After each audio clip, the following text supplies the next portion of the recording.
Malbaratar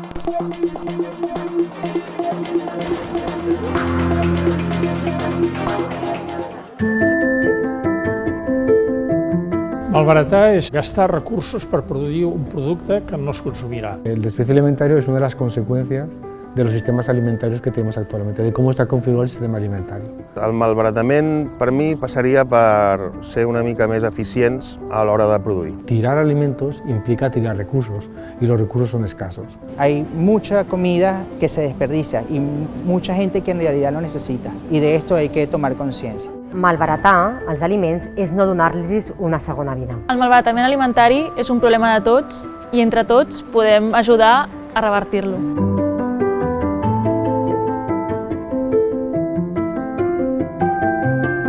Es calcula que una tercera part dels aliments que es produeixen al món acaben perdent-se o malbaratant-se al llarg de tota la cadena alimentària, és a dir, del camí del camp cap a la taula.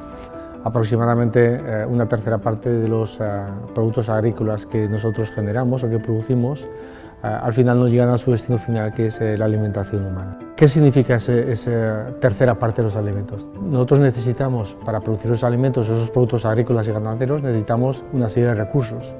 Eso significaría que una tercera parte de los recursos que estamos dedicando a producir los alimentos es como si los tirásemos a la basura. Por ejemplo, en tierra, el equivalente para producir esos alimentos que desperdiciamos, la superficie ocuparía como el segundo país más importante del mundo, por ejemplo, por detrás de Rusia. El agua que utilizamos, teniendo en cuenta que la agricultura ocupa el 70% de los recursos hídricos, sería equivalente a 3 lagos de Ginebra enteros. En términos económicos, estamos tirando más o menos como 1 billón de euros, que sería como el PIB per cápita de un país como Suiza. Y finalmente, desde el punto de vista social, teniendo en cuenta que hay unos 815 millones de personas que están con malnutrición o desnutrición, digamos que solamente reduciendo un 25% del desperdicio acabaríamos con el problema. Existe una pirámide ya bastante conocida para toda la gente que trabaja en este mundo, donde establece un poco cuáles serían las prioridades. Entonces, nuestra primera prioridad evidentemente es ofrecer una alimentación segura y nutricional a toda la sociedad, que ahí no hay que intervenir, pero es posible que por lo que sea no llegue. Entonces lo que tenemos que hacer, las primeras medidas tienen que ser tratar de ajustar la oferta y demanda para que prevenir en origen la generación de esos excedentes y que se puedan convertir en desperdicio. Si eso no es posible, el tercero sería, bueno, si no podemos llegar a los mercados tradicionales, tratemos de redistribuir. Y entonces, bueno, pues tratamos de contactar con alguna serie de organizaciones que hacen de distribución, normalmente siempre ligados a entidades sociales, para tratar normalmente de que ese derecho a la alimentación que tienen las personas llegue a toda la población. Lo siguiente, que sería indirecto, sería, bueno, podemos utilizar también esos desperdicios para indirectamente que vaya a la alimentación humana. ¿Cómo? A través de la alimentación animal. Y con eso acabaríamos, digamos, la forma de que un alimento llegue al final también a ser alimento. El resto sería, por un lado, todo lo que utilizamos para energía, para hacer biogás, compost, etc. Y finalmente sería lo que es el desperdicio.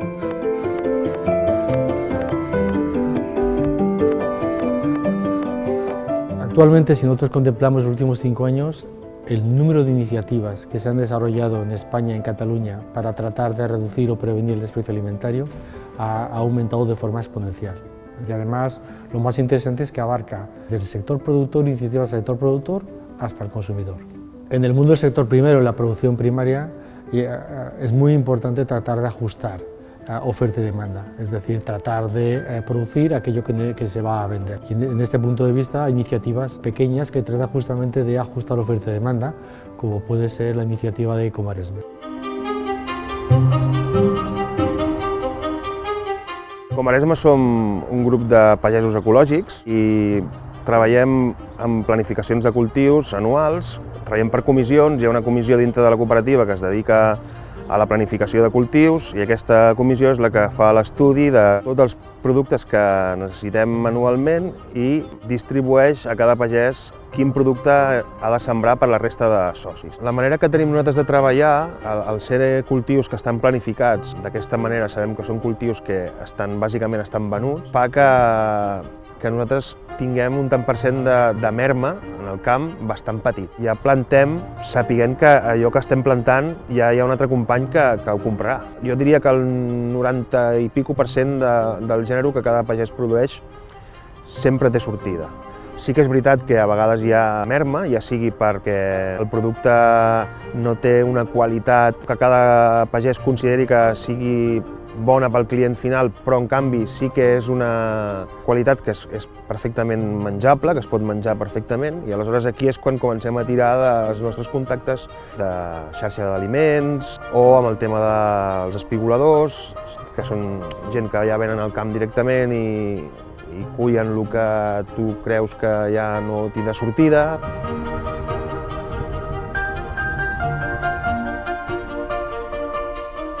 Espigolar és una activitat amb arrels mil·lenàries que consisteix en recollir als camps tot allò que els agricultors i agricultores no han pogut comercialitzar per diversos motius. Això passa per criteris estètics, per baixades en el nivell de preus o per excedents.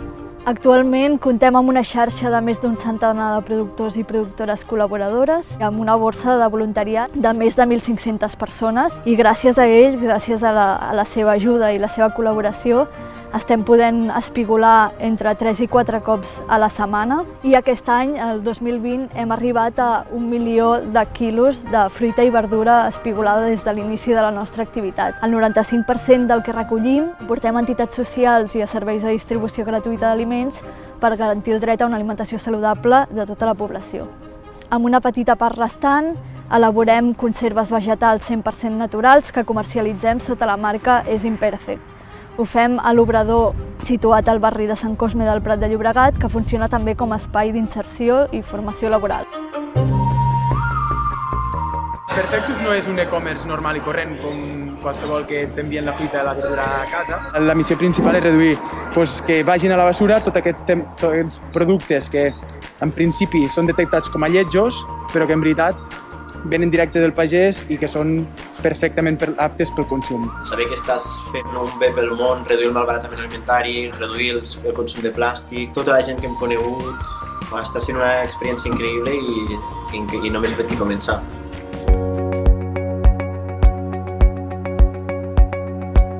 En el caso de Cataluña, más o menos lo que se desperdicia a nivel de cada catalán, ya hablaban de 35 kilos por persona y año que se tiraba. Y eso equivale básicamente a lo que es 90 gramos al día. Son cifras muy parecidas a las que ocurren en el resto de España y también a las que se producen en otros países europeos. Es curioso que cuando tú a una persona le preguntas, y hemos hecho algún estudio para preguntarles, ¿tú tiras más o menos 35 kilos? Y todo el mundo dice que no. Sin embargo, cuando le preguntas si cada día tira 90 gramos de producto, que es equivalente a un yogur, te dirán, bueno, es posible. Tú compras 1 kilo de naranjas y si tú pierdes la mitad del kilo de naranjas es 1 euro o 50 céntimos. Entonces la gente no da valor al alimento como un elemento fundamental de nutrición. Sin embargo, si a ti se te cae el móvil y se daña una pequeña esquinita o no sé qué y tal, bueno, es una gran tragedia. Entonces no valoramos lo que estamos tirando.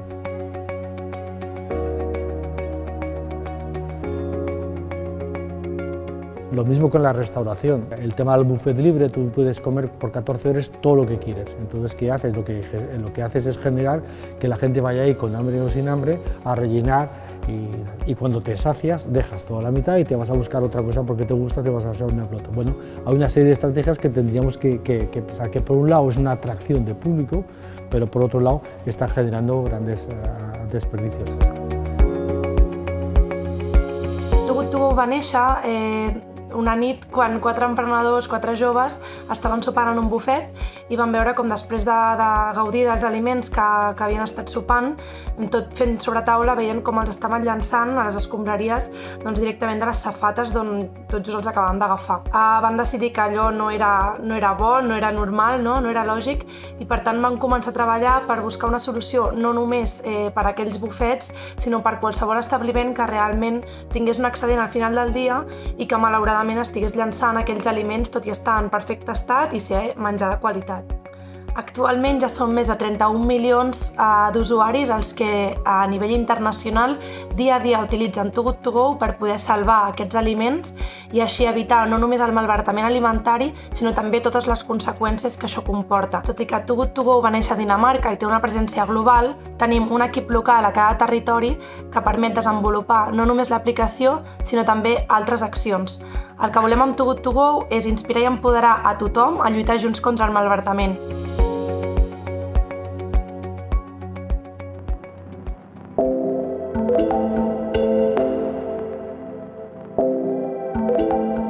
muchas de las iniciativas que se están realizando y como es normal se hacen a microescala, es decir, a escala muy pequeña. Lo importante es darles oportunidades y hasta qué punto algunas iniciativas tienen éxito y son fácilmente escalables e imitables por el resto del sistema. Actualmente tenemos un creciente volumen de personas con una alta vulnerabilidad que tienen dificultades para acceso a alimentos y hay muchas entidades sociales que lo que están tratando es, aprovechando alimentos que sobran o que no se pueden comercializar en algunos lados de la cadena, tratar de redirigirlos hacia determinados puntos a organizaciones sociales para tratar de que lleguen a esas personas más vulnerables. Y aquí tendríamos dos ejemplos claros, como puede ser Nutrición Sense Fronteras o el Banc de Alimentos.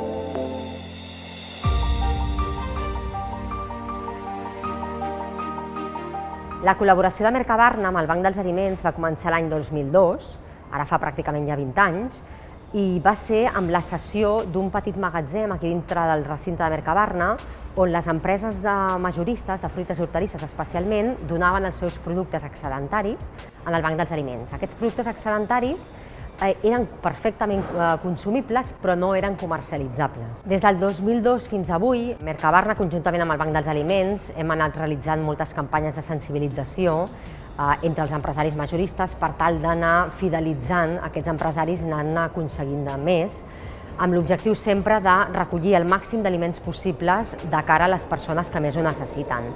Una de les altres accions importants que es va fer va ser ampliar el Banc dels Aliments. Va haver-hi un moment en què es va veure que la capacitat havia arribat al seu límit i concretament l'any 2015 vam ampliar les instal·lacions fins a fer-les a la capacitat actual de 475 metres quadrats i en aquests moments es va posar també una cambra frigorífica nova, molt més gran, per poder tenir rebuda i capacitat a tots aquests productes que els empresaris majoristes donaven.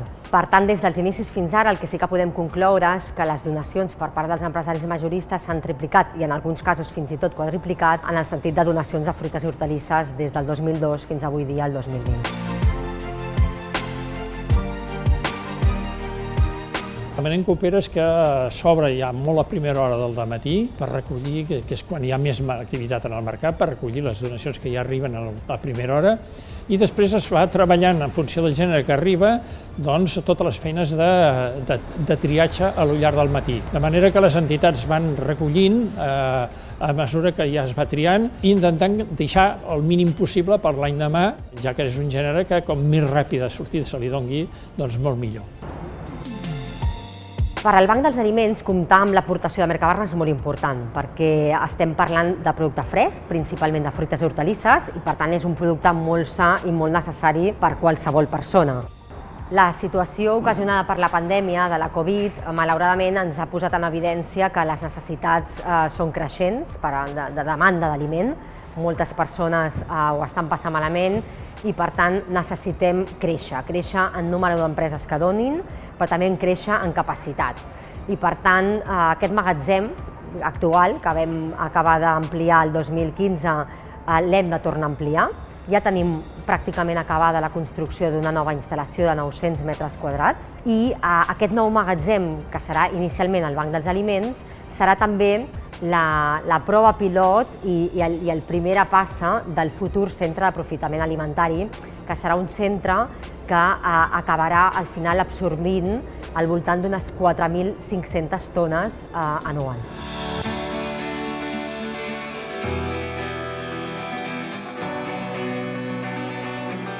Nutrición Sin Fronteras en un inicio trabajaba recogiendo el remanente alimentario de hoteles y escuelas. Este remanente es alimento que está en la cocina, no habían salido todavía de cocinas y justamente nos los guardaban, etiquetaban y nosotros pasábamos recogiéndolo para llevarlo a instituciones que le daban uso dándole a personas que realmente lo necesitaran. A raíz del COVID nos tuvimos que reinventar con respecto a lo que hacíamos, ya que muchos hoteles y escuelas justamente cerraron, estuvieron cerradas por mucho tiempo.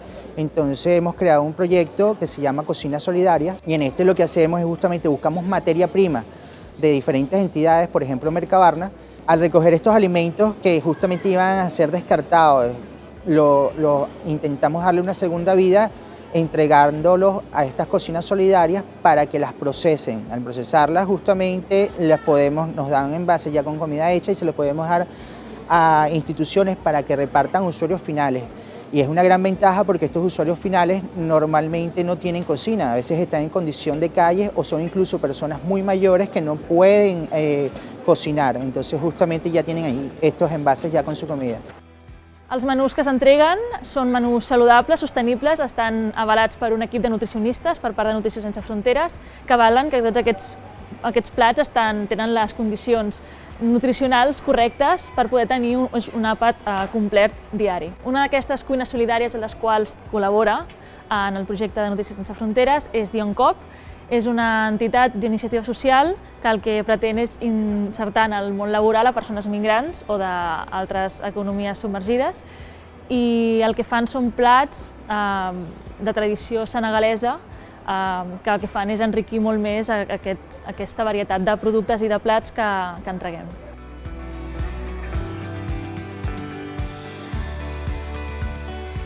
Nosaltres estem aprofitant el que la gent està tirant i dar-li una segona vida, no? Doncs estem preparant plats diferents amb tota la identitat que tenim, la identitat senegalesa, catalana, africana, diguem-ne, que ens permeten fer coses amb el menjar, no? I això dona sortida al col·lectiu més vulnerable a la ciutat o al país. El projecte és molt important des de Nutrició Sense Fronteres, però també per Dioncop, per la realitat que hem viscut nosaltres. És per això que Nutrició està fent aquesta feina. Doncs nosaltres, per la nostra part, fem l'amor a la cuina.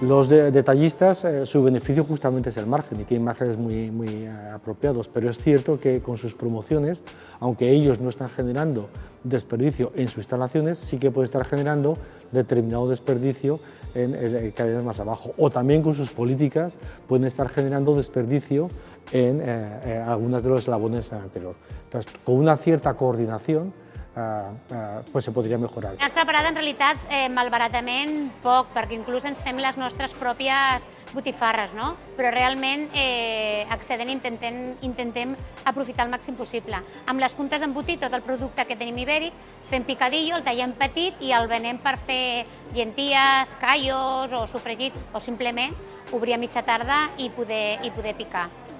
Després, clar, també, degut a la pandèmia i també durant molt de temps també atenem a gent necessitada i també intentem totes aquelles parts que nosaltres creiem que són justes, les congelem per poder donar-les a aquella gent que després les poden aprofitar. També fa cosa d'un any el Rebost Solidari va obrir el magatzem aquí a Gràcia, llavors aprofitem i a través d'ells els abordem el producte i els hi donem el producte. El malbaratament de l'aliment hauria de ser una cosa prohibida, però moltes vegades és simplement per la desconeixença de què fer, no? Llavors és veritat que al ser una botiga de proximitat, això fa també que hi hagi proximitat i confiança amb la gent. Nosaltres fem aquest tipus de consell, no? Per exemple, ara els caldos de Nadal o el caldo que pots fer. Molta gent no es menja aquell caldo, llavors què fas, no? La nostra recomanació, fas croquetes, però no tothom sap fer croquetes, no? Llavors a casa, per exemple, sí que recomanem picar-ho tot i fer unes crestes, que simplement al forn és un sopar o un dinar a mar de bo. Intentem que això, que mica en mica, és una gota que vas prenent amb la gent, van explicant receptes.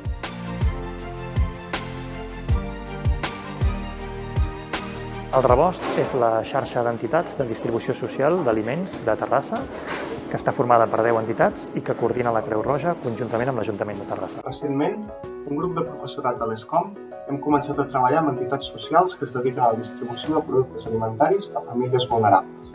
Així doncs, des del grup ESCOM estem decidits a volcar la nostra experiència en la solució de problemàtiques relacionades amb el malbaratament alimentari.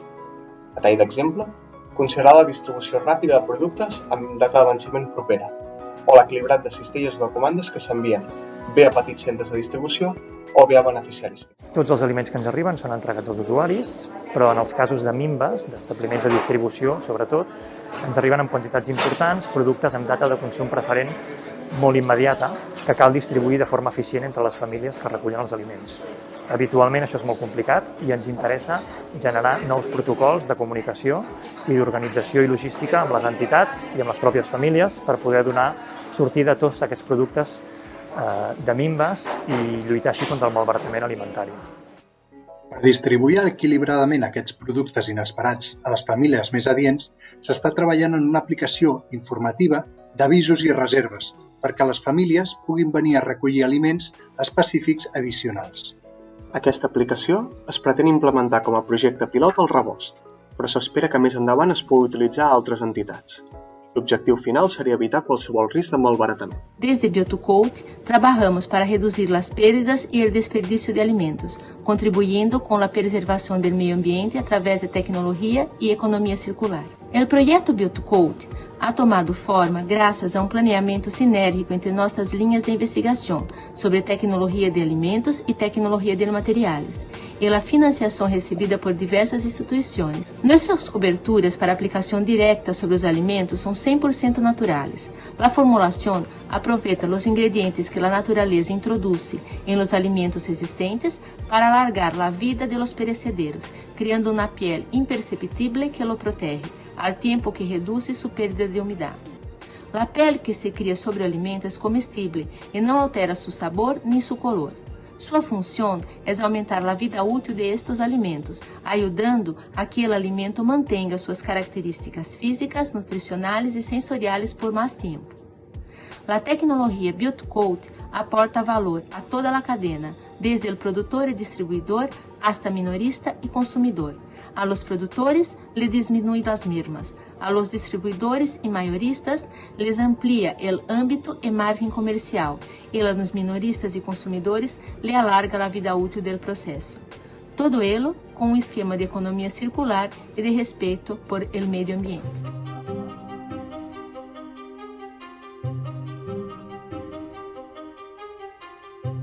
Es importante también contar con la gente más joven y por tanto también, como en casi todos los temas de alimentación, se están haciendo diferentes campañas para tratar de medir un poco, tratar de modificar comportamientos.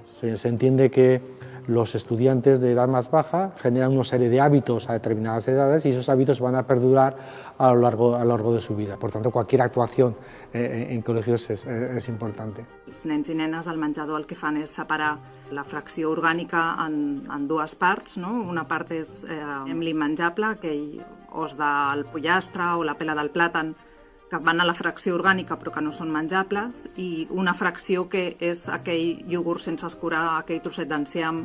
Això és el que pesem i és el que ens permet registrar dia a dia el malbaratament alimentari. D'aquelles escoles que estan just des dels inicis, si veus el recorregut des d'aquell moment fins ara, hi ha hagut reduccions en malbaratament del voltant d'un 70%.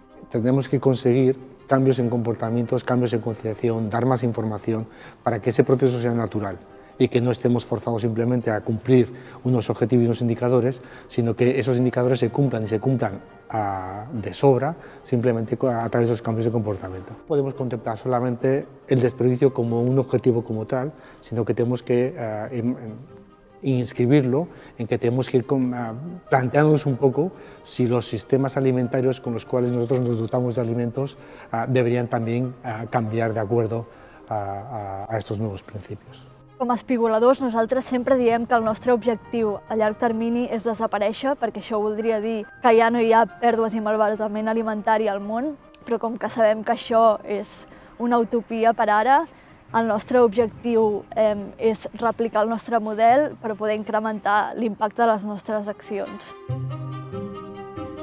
Finalment, entre totes, el que estem construint és una xarxa d'un consum responsable i sostenible, en el qual tots intervenim per tal que aquest aliment de malbaratament no es desperdici. En Cataluña tiramos 35 kilos, hemos dicho que son 90 gramos por persona y día. Eso no es nada, la gente percibe que no es nada.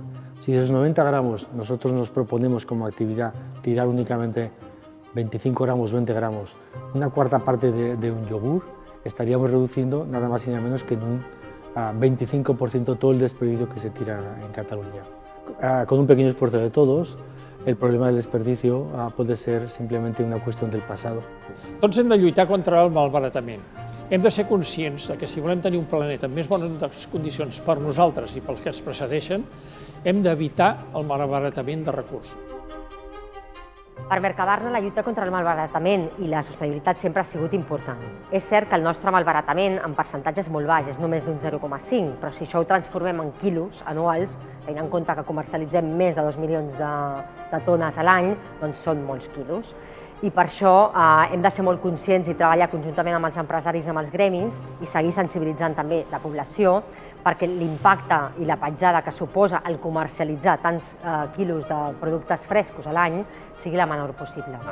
Doncs des de 2016 hem posat en marxa aquest projecte amb l'Ajuntament de Barcelona i Barcelona Activa i hem pogut regularitzar 17 persones. També una oportunitat per la gent que estaven fent la venda ambulant, perquè en la realitat la gent que estem immigrant no necessitem assistencialisme, el que necessitem són oportunitats. Que mica en mica, a través de mercats i les persones que treballen a mercats, podem aconseguir un món més sostenible a base d'anar explicant la necessitat i el canvi psicològic que hem de tenir envers d'aquest malbaratament o a l'ecosistema com l'estem deixant amb el tema de plàstics o amb el tema de no reciclar coses. Amb tot això, a Togut tenim clar que hi ha un llarg camí encara per recórrer per aconseguir aquest món sense malbaratament alimentari, però també estem molt contents de com s'ha acollit aquest moviment aquí i com està creixent i evolucionant.